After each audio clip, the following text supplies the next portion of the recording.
Dear students, कल हमने अखबार को रिव्यू नहीं किया था, तो 14 फरवरी का कल का अखबार सबसे पहले देख लेते हैं, जिसमें बजट से संबंधित कुछ महत्वपूर्ण आंकड़े थे। सबसे पहले तो यहाँ पर बही खाता हेडिंग के साथ दिया गया है कि ये पूरा बजट जो 2024-25 का बजट था, याद रखिए बजट अगले साल का होता है और इकोनॉमिक सर्वे पिछले साल का होता है। तो 2024 अभी चल रहा है, तो 2024 से 25 का ये बजट होगा, जिसमें कुल जो बजट का आकार है वो है 2,78,000 करोड़। अच्छा, हम फिर से कह दें, आने वाले मैगजीन में बहुत सारा डेटा आएगा, तो उससे उतारिएगा, ज़्यादा बेटर रहेगा। कुछ मुख्य मुख्य पॉइंट यहाँ पर उतार आप सकते हैं। इस बजट के लिए बिहार सरकार के पास केवल इसका 22% ही कमाई का हिस्सा है, यानी बिहार सरकार की कमाई इस पूरे बजट के केवल 22% का ही भाग है। उसके बाद 59.22 यानी लगभग 60%, इस बजट का 60% केंद्रीय करों में हिस्सेदारी से जो मिलेगा राज्य को, उससे पूरा होगा। तो 80% लगभग हो गया, 82%, और जो बचा हुआ 18% है ये उधार से, इसको जुटाने के लिए कर्ज लिया जाएगा, बिहार सरकार कर्ज लेगी।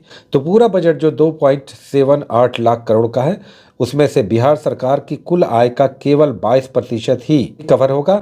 लगभग 60% केंद्रीय करों में जो केंद्र सरकार देगी, हिस्सेदारी राज्य की उससे पूरी होगी, और लगभग 18% उधार से पूरा होगा। दूसरी बात, ये पूरा बजट दरअसल 7 निश्चय के इर्द गिर्द बुनी गई है। दूसरी बात, ये पैसा देखिए कहाँ से आता है, आइए समझते हैं। बजट का पैसा होगा, ये पैसा कहाँ से आएगा, कहाँ कहाँ खर्च होगा। तो सरकार की कमाई और खर्च का हिसाब यहाँ पर हेडिंग आप देख सकते हैं।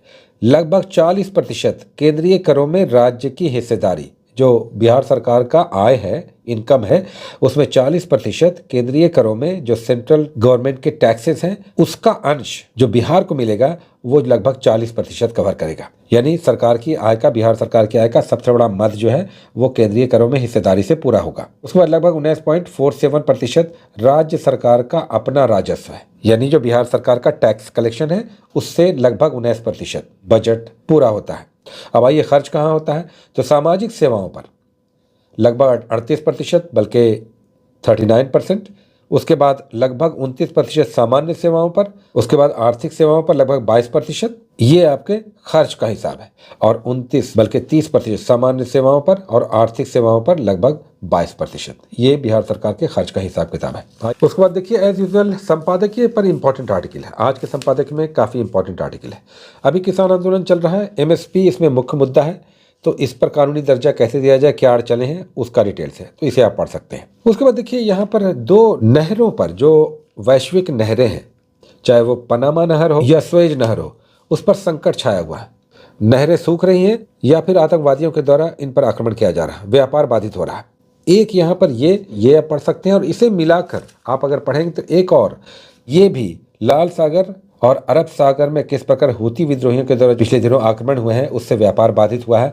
तो नहरों पर या सागरों पर विभिन्न प्रकार के संकट जो आ गए हैं, उससे व्यापार, अंतर्राष्ट्रीय व्यापार किस प्रकार बाधित हो रहा है, या अंतर्राष्ट्रीय आवाजाही में क्या रुकावटें आ रही हैं, इन दोनों को मिलाकर आप पढ़ सकते हैं। उसके बाद एक आर्टिकल देखिए आ गया, बाजार ने सोचने समझने की शक्ति छीन ली है। किस तरह से गरीब गरीब होता जा रहा है, अमीर अमीर होता जा रहा है। इकोनॉमिक डिस्पैरिटी है वो यहाँ पर मुद्दा है।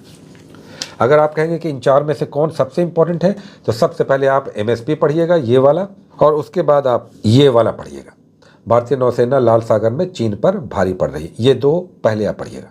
आइए 15 फरवरी का है, यानी इसके एक दिन बाद का अखबार देखते हैं। अब देखिए 15 फरवरी का जो भास्कर आया, 2 पार्ट में आया, पटना एडिशन। आइए सबसे पहले पहला वाला उठाते हैं।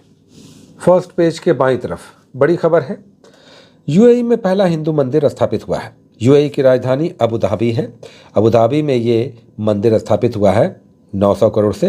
ये किसके द्वारा निर्मित है, ये हमें जानना चाहिए। तो स्वामी नारायण मंदिर है, ये जो स्वामी नारायण संप्रदाय है उसके द्वारा निर्मित ये मंदिर है, और ये नागर शैली में निर्मित मंदिर है। इतना भर याद रखिए। आज बीच में कोई खास इंपॉर्टेंट खबर नहीं है। स्वामीनाथन आयोग की सिफारिश, फिर से ये किसान आंदोलन से संबंधित है। आज स्पोर्ट्स में भी कुछ खास नहीं है, और देश विदेश में भी कुछ खास नहीं है। आइए लास्ट पेज पे देखते हैं। फिर लास्ट पेज पर कुछ इंपॉर्टेंट है, टेक्नोलॉजी संबंधित है। AI बॉट्स से बनेंगे डीप फेक वीडियो, इससे वोटर्स को गुमराह होने का खतरा।